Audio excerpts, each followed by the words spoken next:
So from yesterday, we learned this rule. When these numbers match, they cancel out. You're just left with x. And another thing that we saw is when you have a base raised to a log with the same base, those cancel out. You're just left with x. So in the same way, we're applying that here. Those cancel out. You're just left with x minus 4 and then the plus 10. You can combine the numbers and you get x plus 6. That is your answer.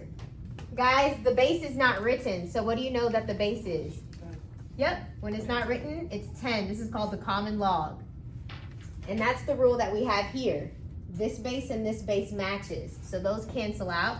You're just left with a plus b.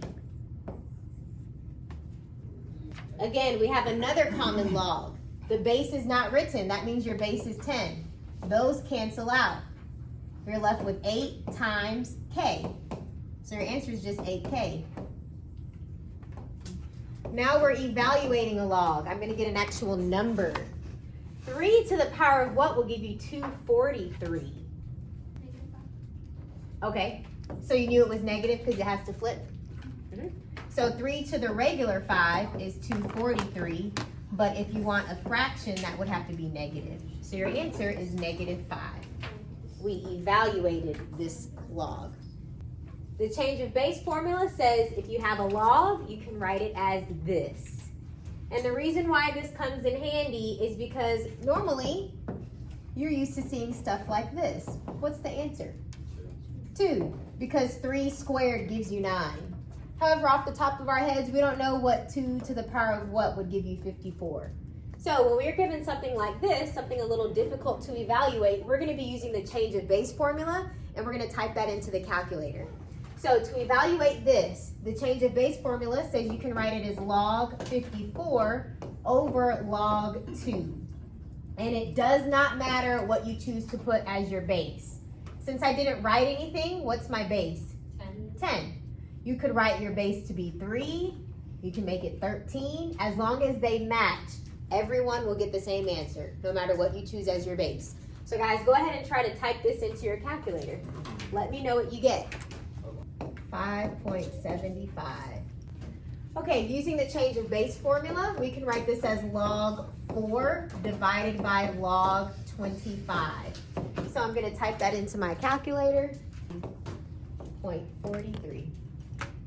To this part, it says we're going to express each logarithmic statement as an exponential statement. So here I have a whole bunch of natural log statements. This says the natural log of 1 is equal to 0. Do you guys remember what the base of a natural log is? E. So we're going to write it as an exponential now. E to the power of 0 gives you 1. E to the 0 equals 1. And that's true because anything to the power of 0 is 1. So we wrote this natural log as an exponential statement. Let's come over here. Again, it's never going to be written, but you can imagine an E right here. That's your base. So E to the power of 6 is equal to X. And over here, your base is E. So E to the power of 1 is equal to E. And that's true. Anything to the power of 1 is just itself. So guys, in the same way in the last unit, whenever we would write this in exponential form, we said the base to the power of 2 is 9. 3 squared equals 9. The same rules apply on how to rewrite it for a natural log, okay? All right, now let's go the other way. We're going to write the exponentials as a logarithmic statement. So since our bases are E, they're all going to be natural logs. So natural log, this is the base. That's the base. Remember, your exponent goes out here, and the answer goes in here. So this is how you write it as a natural log. Here, natural log, your base is E. You never write the little e, okay? Your exponent goes out here, the 2 goes in here.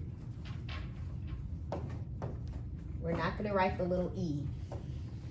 And then finally over here, this is natural log of 1 is equal to 0. This is how you write it in natural log form. So first example, I have the natural log of e times x. So when these two are being multiplied, that means I can do the product rule. So when two things are being multiplied, this rule says that I can separate them with an addition sign. Right. Now, natural log of e, what's the base here? E, so what is this equal to? Yep, this is equal to 1. Right, because e to the power of 1 is what gives you this e. So this is equal to 1. So your answer is 1 plus natural log x. All right. So guys, whenever you have parentheses, you can do two things. You can either distribute the -2, or you can just work inside of the parentheses. Which one would you guys prefer to do? Inside. Okay, work inside. Let's do that. So guys, I have a 1/2 as the coefficient. That can come up here to be the power. This is called the power property. So I'm going to bring that 1/2 to be the exponent, to be the power right there. Okay, and do you guys remember how we can write a 1/2 exponent? It's a square root. A 1/2 can be written as a square root. And I'll just bring the rest down. Okay, so the square root of 1 is just 1, and the square root of 9 is just 3. So that's what that simplifies to. And let's continue to work inside the parentheses. What property can we use here? Yep, the product property. Thank you. The product property. So these are being added. I can combine it into a single log by multiplying these two. So 15 times 1/3 is 5.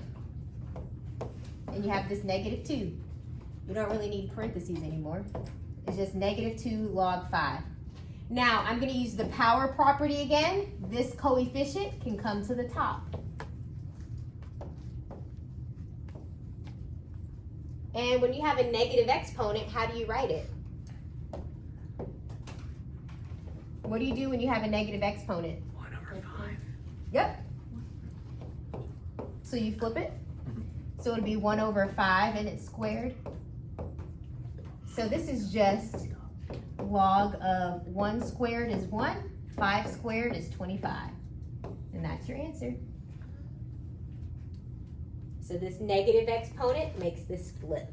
And now it's positive. So this one we're going to expand it.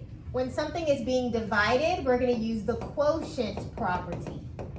So the quotient property says you can write two separate ones, separating it with a subtraction sign. The numerator comes first, the denominator comes second. So this is the quotient property. Now we're going to use the power property to bring these exponents to the front. So your final answer is 3 natural log m minus 7 natural log n.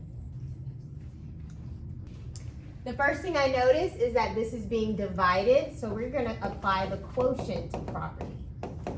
So I'll have log base 2 with the numerator minus log base 2 and the entire denominator. Now a cubed root can be written as x to the 1/3.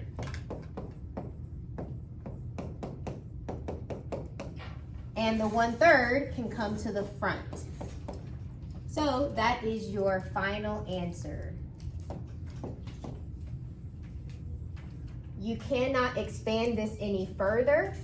If this was a multiplication symbol instead of an addition symbol, then you would have been able to use the product property and write it as log 2 of x squared plus log 2 of x.